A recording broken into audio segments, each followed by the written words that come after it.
నమస్తే. Welcome to our channel. Senior journalist Bharadwaj garu ఉన్నారు. వారితో మాట్లాడదాం. సార్ నమస్తే సార్. నమస్తే అండి. Sir game changer pre release event జరుగుతుంది కదా సార్ త్వరలో. సో దానికి ఇక్కడ తెలంగాణ ముఖ్యమంత్రి గారిని, రేవంత్ రెడ్డి గారిని, అలాగే అక్కడ ఉప ముఖ్యమంత్రి పవన్ కళ్యాణ్ గారిని ఇన్వైట్ చేశారు అనేది వినిపిస్తుంది సార్. సో వస్తారా ఇద్దరు? అసలు ఇన్వైట్ చేశారా? అంటే ఒకటి, దిల్ రాజు గారు ఇప్పుడు ఇండస్ట్రీ పెద్దగా కనిపిస్తున్నాడు. అవును సార్. ఇండస్ట్రీ పెద్ద ఎవరు, దాసరి గారి తర్వాత ఎవరు అని చాలా చర్చ జరుగుతోంది. అయితే నెమ్మదిగా దిల్ రాజు గారు ఆ పొజిషన్లో ఎమర్జ్ అవుతున్నట్టుగా కనిపిస్తోంది. మొన్న తెలంగాణ ముఖ్యమంత్రిని కలవటానికి వెళ్ళినప్పుడు కూడా చాలామంది చిరంజీవి రాలేదేమిటి, అదేమిటి, ఇదేమిటి అని మాట్లాడారు. కానీ ఫైనల్గా దిల్ రాజు గారే ప్రభుత్వం తరఫున, పరిశ్రమ తరఫున కూడా మాట్లాడేశారు మీడియా ముందుకు వచ్చి. కాబట్టి ప్రస్తుతం అంటే ఆయనే ప్రకటించుకున్నాడు ఒక మాట, నేను పరిశ్రమకి ప్రభుత్వానికి మధ్య వారధిని అని. ఈ వారధి అనేటువంటి కార్యక్రమం తెలంగాణ ప్రభుత్వంతో మాత్రమే కాదు, ఏపీ గవర్నమెంట్తో కూడా ఆయన చేస్తున్నట్టుగా కనిపిస్తోంది.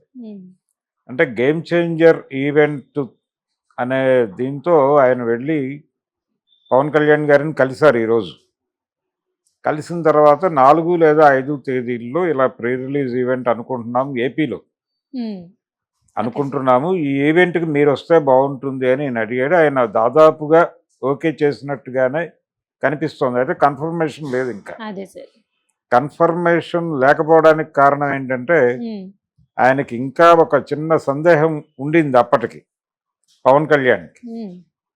అంటే గేమ్ చేంజర్కి వెళితే పుష్ప గురించి అంటే వాళ్ళు ఎలా రియాక్ట్ అవుతారు, అల్లు అర్జున్ అభిమానులు అనేది ఒక చిన్న సందేహం ఉంది ఆయనకి.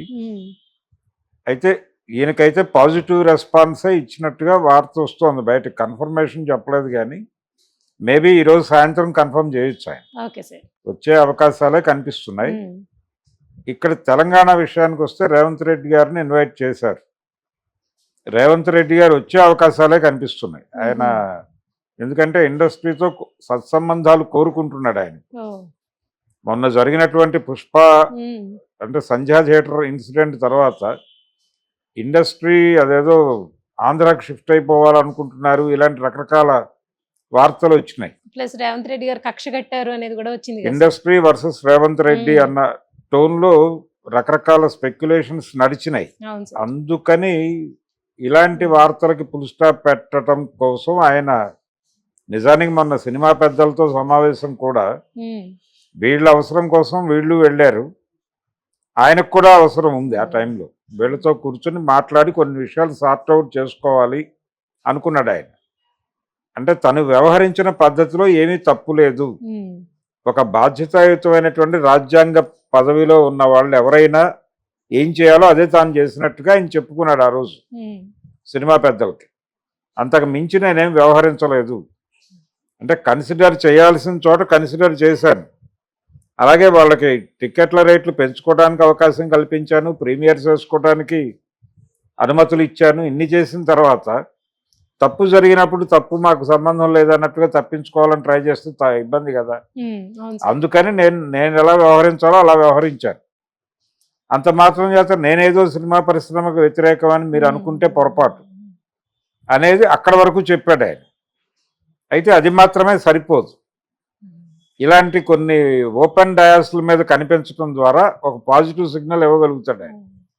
గతంలో పద్మ పురస్కారాలు వచ్చిన సందర్భంగా ఆయన పద్మ పురస్కార గ్రహీతలని సత్కరిస్తూ ఒక సమావేశం పెట్టారు.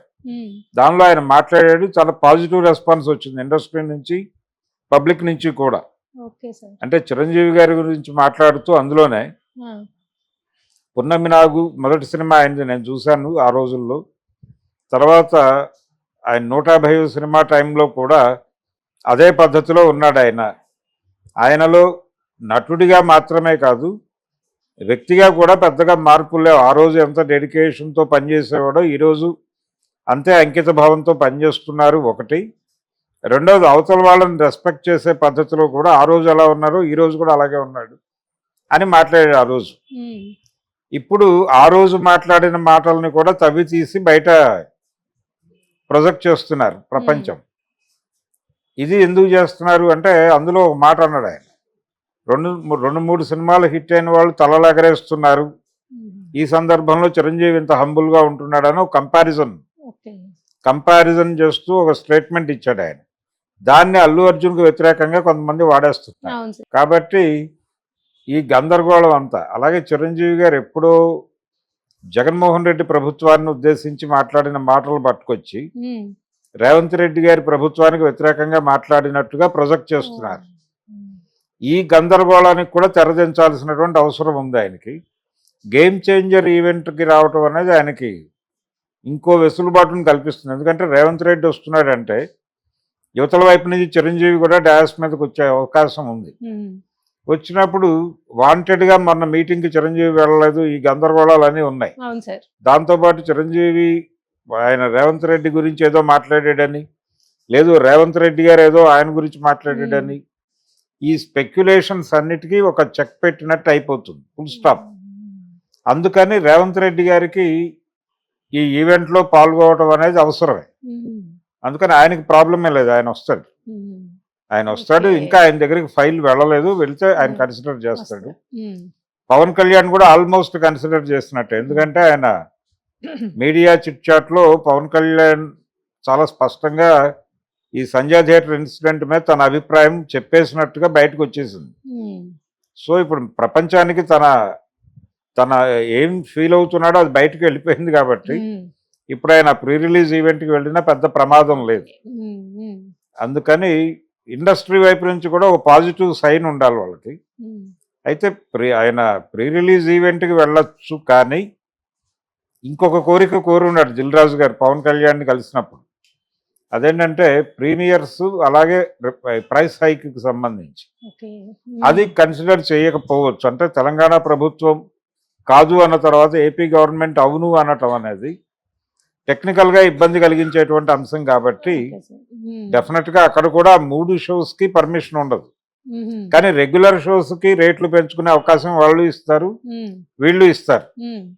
వీళ్ళు కూడా ఇవ్వాలనే అనుకుంటున్నారు. అనుకునే ఆయన బహుశా వేదిక మీద ప్రకటించవచ్చు ముఖ్యమంత్రి గారు.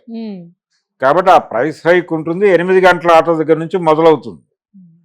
ఈ 8 గంటలకి ముందు ఇంకొక షో వేసుకోవడానికి పర్మిషన్ ఇస్తే ఇవ్వచ్చు. కానీ అక్కడ కానీ ఇక్కడ కానీ పర్మిషన్ ఇచ్చినప్పటికీ మల్టీప్లెక్స్లో వేసుకోమని చెప్తారు. సింగిల్ స్క్రీన్లో ప్రయోగాలు వద్దు అనే విషయమే చెప్తారు. ఆల్రెడీ సంధ్య ఇన్సిడెంట్ ఇప్పటికీ పచ్చిగానే ఉంది. అందుకని మళ్ళీ తొందరపాటు చర్యలు చేయటం అవుతుంది. కాబట్టి అది ఉండదు. మొత్తానికి దిల్ రాజు గారు ఇండస్ట్రీ పెద్దగా ఎమర్జ్ అయ్యి 2 రాష్ట్ర ప్రభుత్వాల పెద్దలతోనూ మాట్లాడి నెమ్మదిగా సినిమాకి ప్రభుత్వానికి మధ్య భేదాభిప్రాయాలు ఏం లేవు, అలాగే సినిమా పరిశ్రమ ఇక్కడి నుంచి తరలి వెళ్ళిపోతుంది అని వచ్చినటువంటి స్పెక్యులేషన్స్లో వాస్తవాలు లేవు. తెలంగాణ ప్రభుత్వం అనుకూలంగానే ఉంది, ఆంధ్ర ప్రభుత్వం అనుకూలంగానే ఉంది. అలాగే తెలంగాణ ప్రభుత్వం సంజయ్ థియేటర్ వ్యవహారంలో ఎలా వ్యవహరించిందో దాని పట్ల ఏపీలో ఎవరికి వ్యతిరేకత లేదు. అలాగే ఈ ప్రీమియర్స్ అలాగే ప్రైస్ హైక్కి సంబంధించి తెలంగాణ ప్రభుత్వం సీరియస్గా నిర్ణయం తీసుకుని ఉంది. ఈ నిర్ణయం పట్ల ఏపీ రాజకీయ నాయకుల్లో కూడా ఏకీభావం ఉంది. ఏకీభావం ఉందనే విషయం ఆల్రెడీ 2-3 ఎమ్మెల్యేలు బయటకు వచ్చి మాట్లాడారు.